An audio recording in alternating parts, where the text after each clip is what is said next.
नमस्कार, मैं doctor Smit Chopra, director Jain nursing home Mahasamund, MD medicine. आजकल हम सबको जो है एक केस ज़्यादा सुनने को मिल रहा है, वो है ब्लैक फंगस। ये ब्लैक फंगस जो है वो कोविड, पोस्ट कोविड पेशेंट्स में ज़्यादा हो रहा है और इसके केसेस राइजिंग पे हैं।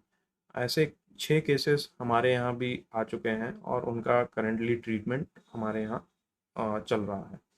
ये ब्लैक फंगस यानी कि हमारे लैंग्वेज में मैं कहूँ तो म्यूकर माइकोसिस जो है वो जनरली डायबिटीज़ के पेशेंट्स में सबसे ज़्यादा देखने को मिल रहा है। ऐसे पेशेंट्स जिनकी इम्यूनिटी कम होती है, जैसे कि डायबिटीज़ के पेशेंट्स हो गए, जैसे कि पोस्ट ऑर्गन ट्रांसप्लांट पेशेंट्स हो गए, जैसे कि कोई कैंसर वाले पेशेंट्स हो गए जिनका ट्रीटमेंट चल रहा है पोस्ट मैलिग्नेंसी।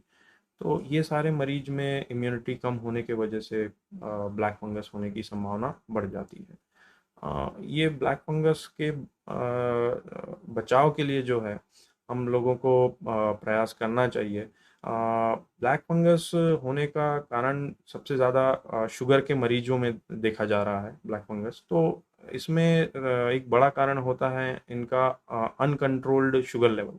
जो शुगर लेवल बहुत ज़्यादा इनका शूटअप हो जाता है, उसको अगर कंट्रोल पहले ही कर लिया जाए तो ये ब्लैक फंगस होने की संभावना बहुत कम हो जाती है मरीज में। ये देखा गया है कि डायबिटीज़ के मरीजों में ड्यूरिंग कोविड उनके जो शुगर लेवल्स हैं वो बहुत ज़्यादा शूटअप हो जाते हैं और वो दवाई गोली से कंट्रोल नहीं होते हैं।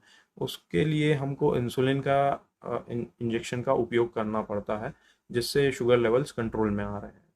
और अगर ड्यूरिंग कोविड मरीज का शुगर लेवल कंट्रोल में रहे तो ब्लैक फंगस होने की संभावना काफ़ी कम हो जाती है।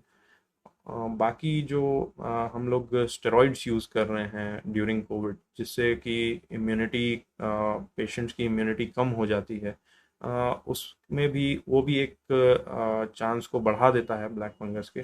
तो इसलिए स्टेरॉइड्स का जो उपयोग है वो बहुत ही सावधानी से और कॉशियसली किया जाए, क्योंकि स्टेरॉइड जो है वो इम्यूनिटी को कमज़ोर करके इस बीमारी का फैलाव में मदद कर सकता है।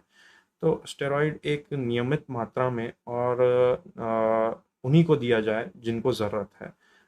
उसका डोज उतना ही दिया जाए जितनी जितने की ज़रूरत है।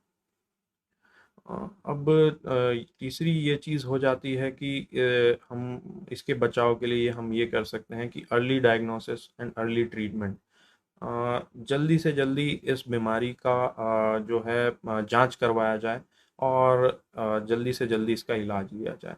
यदि किसी भी मरीज को चेहरे के एक साइड दर्द हो रहा है, आँखों में दर्द हो रहा है, आँखों में लालपन है, सिर दर्द हो रहा है बहुत तेज़ एक साइड पे, खून की उल्टी हो रही है या फिर बलगम में खून आ रहा है, इस तरीके के और भी जो सिम्टम्स हैं वो हो रहे हैं, तो तुरंत वो किसी जानकार डॉक्टर को दिखाए और अपना जो इलाज है वो तुरंत स्टार्ट करवाए। तो इससे भी जो है काफ़ी पेशेंट्स जो हैं इम्प्रूव कर जाते हैं। अ, अब ये है कि ब्लैक फंगस जो है वो उसका डायग्नोसिस के लिए जो है, जैसे महानगर महानगर जैसे रायपुर हो गए और बाकी महानगर हो गए, वहाँ पे तो इसका डायग्नोसिस बनाना थोड़ा आसान हो जाता है, क्योंकि वहाँ पे सिटी स्कैन, एमआरआई और सारी सुविधाएं, जो बायोप्सीज़ की सुविधाएं हैं वो सारी उपलब्ध हैं। लेकिन ब्लॉक लेवल पे जो है जहाँ पे सिटी स्कैन भी उपलब्ध मुश्किल से हो पाता है, तो ऐसे में ब्लैक फंगस का डायग्नोसिस बनाना थोड़ा कठिन हो जाता है। तो ऐसे में जो मरीज हैं जिनको सिम्टम्स आ रहे हैं ये सारे, वो तुरंत किसी जानकार डॉक्टर को दिखाएं और उस डॉक्टर से तुरंत जो है वो इलाज अपना चालू करवाएं। और जितनी जल्दी इसका इलाज चालू होगा उतना ही अच्छा इसका रिजल्ट होता है। धन्यवाद।